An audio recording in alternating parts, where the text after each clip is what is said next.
మిత్రులందరికీ పెద్దలందరికీ thank you so much.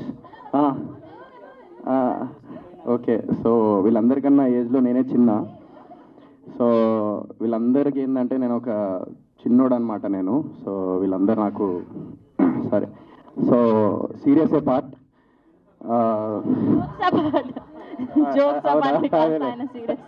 అదే నేను సీరియస్ అనుకున్నా నేను కాదా. ఓకే, అయితే మహబూబ్ నాది ఫ్రెండ్షిప్ బిగ్ బాస్ నుంచే స్టార్ట్ అయింది. సో ఇద్దరం జర్నీ చేసుకుంటూ మేము మాట్లాడుకుంటూ ఉండేవాళ్ళం ఇంటి దగ్గర కానీ అదంతా.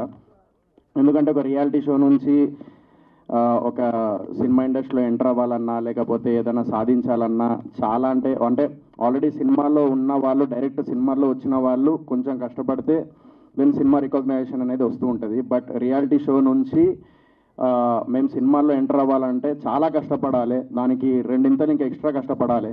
ఎందుకంటే ఆడియన్స్ మైండ్ సెట్ ఏంటంటే అరే బిగ్ బాస్ ఒక రియాలిటీ షో, అక్కడ నుంచి సినిమాలోకి ఆ మైండ్ సెట్ని తిరిగి అది తీసుకురావాలంటే మంచి మంచి కాన్సెప్ట్తోని అండ్ కష్టపడుతూ మంచి కాన్సెప్ట్తో ముందుకెళ్ళాలి.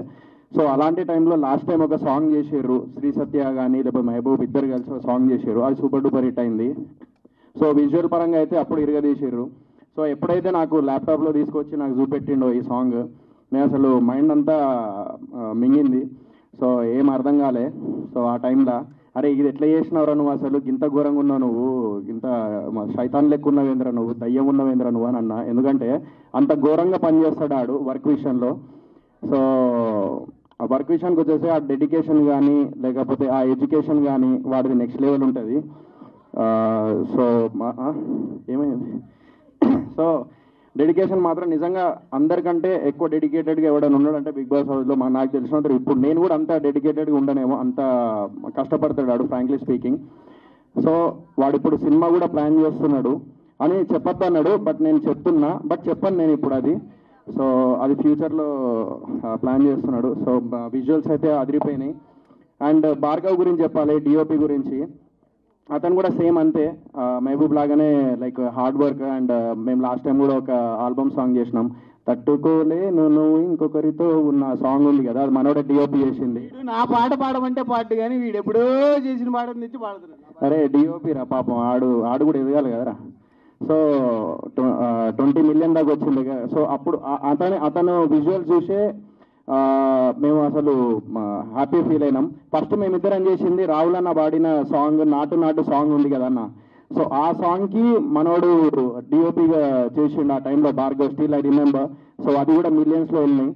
సో కీరవాణి సార్ కూడా చూసినప్పుడు అరే మేము చూసిన అది సాంగ్ అని అన్నారు. We felt very happy. ఆ విజువల్ కూడా వచ్చింది అతని వల్లనే, భార్గవ్ వల్లనే డిఓపి. అండ్ డైరెక్టర్ గారు లైక్ నెక్స్ట్ లెవెల్. ఇందాక మీరు అంత సీరియస్గా మాట్లాడుతా అంటే ఈడు మైక్ లాక్కొని జోక్సే పాట అంట అన్నాడు. అంటే చెప్పిందంతా జోక్, ఆయన చెప్పింది జోక్సే పాట అంటాడు. నాకు అర్థం కాలే, మైక్ లాక్కొని జోక్సే పాట అని అన్నాడు. అట్లా చెప్పొద్దు ఎప్పుడు. సో ఇప్పుడు కూడా serious part. So all the best team అందరికీ. అండ్ ఇక్కడే చెప్తున్నా, టాయిలెట్ వచ్చినోడిని అండ్ టాలెంట్ ఉన్నోడిని ఎవడు ఆపలేడు. నాకు టాయిలెట్ వస్తాను, నన్ను ఎవ్వడు ఆపలేడు. నేను ఇప్పుడు పోతా, ఈయనకి టాలెంట్ ఉంది. సో వీడు ఖచ్చితంగా ముందుకు వెళ్తాడు. ఈ విజువల్స్తోని అర్థమవుతుంది మహబూబ్ గారు ఎట్లా చేసిండు, ఏంటిది ఎట్లా ప్లాన్ చేసిండు అనేది. సో డెఫినెట్లీ ఈ సాంగ్ అందరూ యూట్యూబ్లో చూడాలని మనస్ఫూర్తిగా కోరుకుంటున్నాను. నువ్వే కావాలి సాంగ్ పేరు. సో యూట్యూబ్లో చెక్ చేయండి, 100% వస్తాడు. సో టాలెంట్ ఉంది అని ఆపకండి. నాకు టాయిలెట్ వస్తుంది, నన్ను ఆపకండి. టాయిలెట్ వస్తుంది, ఆవురా పట్టుకొని. Thank you Sohel garu, thank you so much. Yes ఇప్పుడే టాయిలెట్ వస్తుంది అడిగి